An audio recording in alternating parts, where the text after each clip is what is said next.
Hello students, आज हम लोग इस वीडियो में देखेंगे आपका प्रीवियस ईयर 1 और 3 marks questions of surface chemistry. जो आपका केमिस्ट्री का है उसमें से हम लोग अब प्रीवियस ईयर क्वेश्चंस को देख लेते हैं सरफेस केमिस्ट्री में कि आपका सब्जेक्टिव क्वेश्चंस किस प्रकार से पूछा गया है। देखिए, अब आपका तो चैप्टर कोई फिक्स नहीं है कि किस में से क्या आने वाला है, तो हम लोग को कोई भी चैप्टर अब तैयारी करना होगा सब्जेक्टिव के लिए भी और ऑब्जेक्टिव के लिए भी। ठीक है, तो इस वीडियो में हम लोग देखेंगे 1 और 3 मार्क्स का क्वेश्चन सरफेस केमिस्ट्री से। ठीक है, तो चलते हैं, हम लोग वीडियो को स्टार्ट करते हैं। और वीडियो को स्टार्ट करने से पहले आपसे रिक्वेस्ट है कि चैनल को सब्सक्राइब कर ले ताकि आपको बढ़िया से बढ़िया तैयारी मिल सके एग्ज़ाम के लिए, और चैनल को दोस्तों में शेयर करते रहें। चलिए स्टार्ट करते हैं।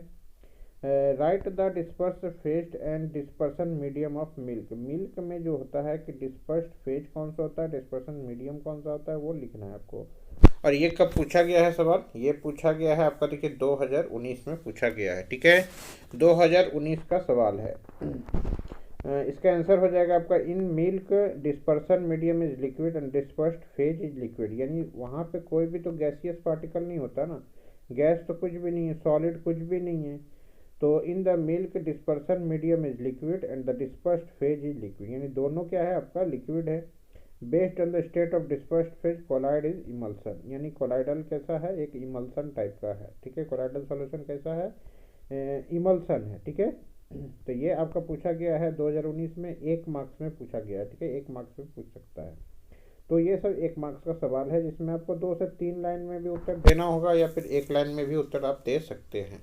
ठीक है, चलिए दूसरा सवाल है, right dispersed phase and dispersion medium of dust. Dust में आपका दोनों फेज बताना है आपको, यानी डिस्पर्स्ड फेज बताना है और डिस्पर्सन मीडियम बताना है। तो 2020 में ये पूछा गया है। कब पूछा गया है? 2020 में पूछा गया है। ठीक है, तो in the dust dispersed phase is solid particle and the dispersion medium is air. यानी कहने का मतलब है डिस्पर्स्ड फेज क्या है, सॉलिड पार्टिकल। डस्ट यानी डस्ट में भी देखिए पार्टिकल्स रहता है, और वो मिलता कहाँ पे है, तो वो आपका एयर मीडियम जो रहता है उसमें आ जाके वो क्या करता है, मिल जाता है। ठीक है, इसके बाद हम लोग देखेंगे आपका तीसरा क्वेश्चन क्या है, डिफाइन द फॉलोइंग। ये आपका 2017 का क्वेश्चन है। इसमें आपका मिसेल्स, पेप्टाइजेशन और इलेक्ट्रोफोरेसिस, ये तीनों को आपको डिफाइन करना है। ठीक है, 2017 का। ये पीडीएफ भी आपको प्रोवाइड करा दिया जाएगा। पहले आप वीडियो को पूरा देख लीजिएगा, पूरा अंत तक देखिएगा, और वीडियो को दोस्तों में शेयर भी कीजिएगा। ठीक है, डिफाइन द फॉलोइंग यानी मिसेल्स, पेप्टाइजेशन, इलेक्ट्रोफोरेसिस। ठीक है, यानी आपको ये तीनों को आपको क्या करना है, डिफाइन करना है। ये कब पूछा गया? 2017 में क्वेश्चन पूछा गया है।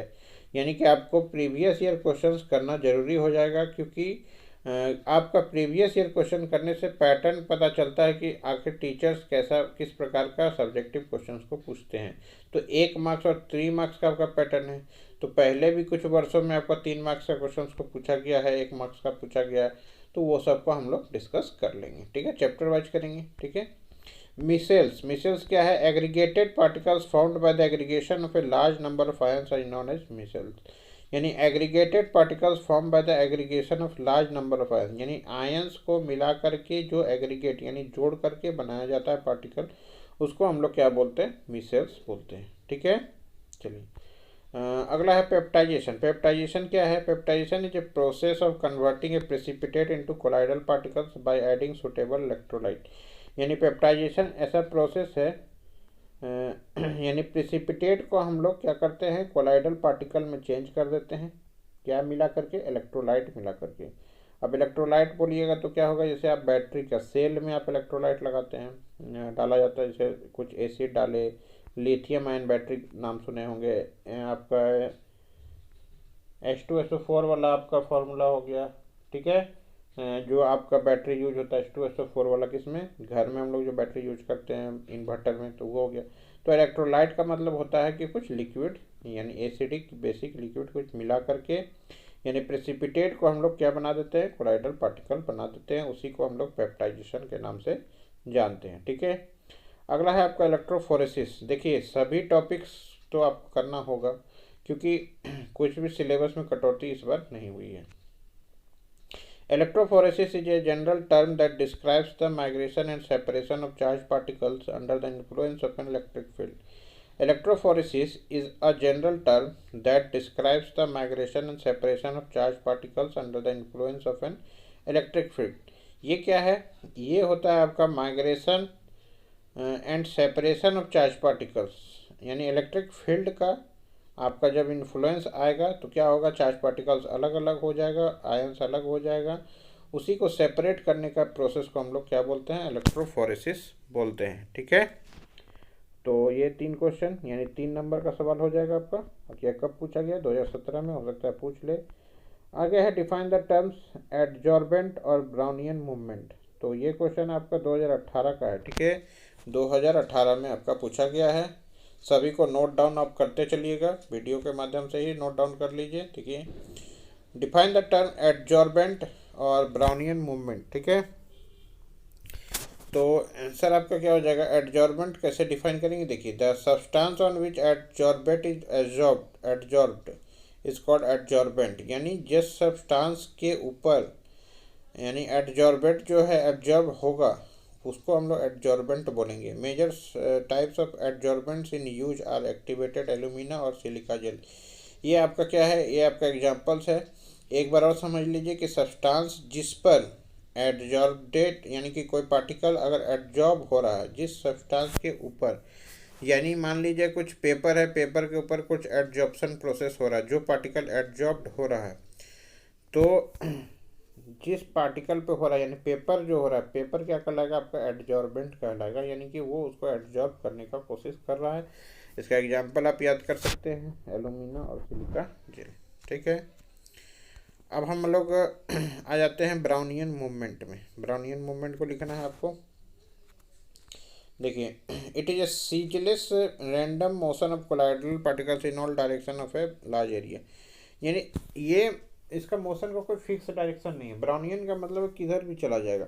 देखिए, इस प्रकार से कभी भी ऐसे ऐसे ऐसे कभी भी कहीं भी जा सकता है। तो ये ब्राउनियन मूवमेंट मतलब कोई फिक्स डायरेक्शन इसका नहीं है, यानी it is a ceaseless random motion of colloidal particles in all direction over a large area. ठीक है, फिर आपका है the colloidal particles are constantly bombarded with the molecules of the dispersion medium.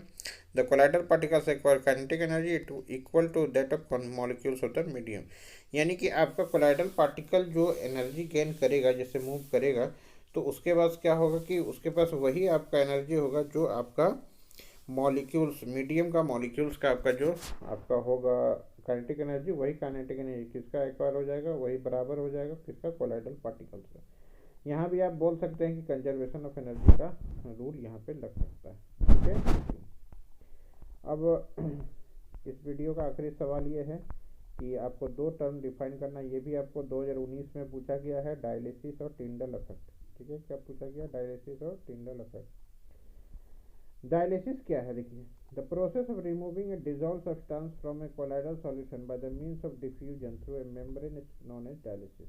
यानी डायलिसिस, देखिए, जो आप हो सकता है कोई डिजीज है, जैसे आपका किडनी फेलियर हो गया, उसमें डायलिसिस होता है ना।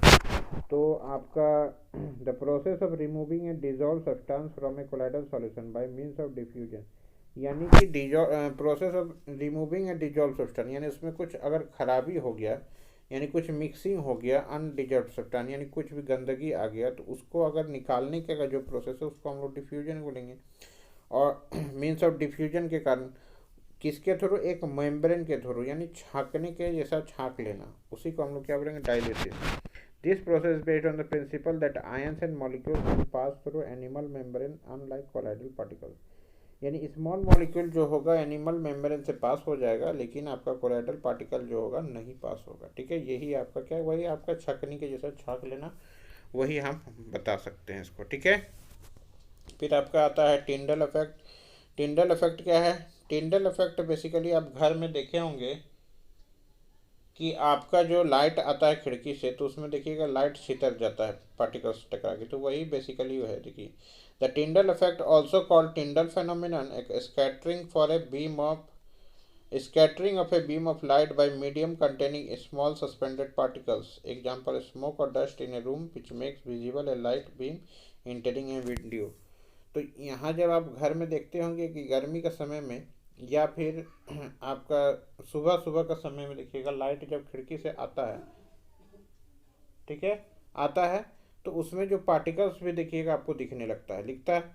तो वही चीज़ अब क्या हो गया, वही देखिए, स्मोक और dust in a room which makes visible a light beam entering a window, यानी विंडो से घुस रहा है। ठीक है, चलिए हो गया ये आपका सवाल। Thank you for watching.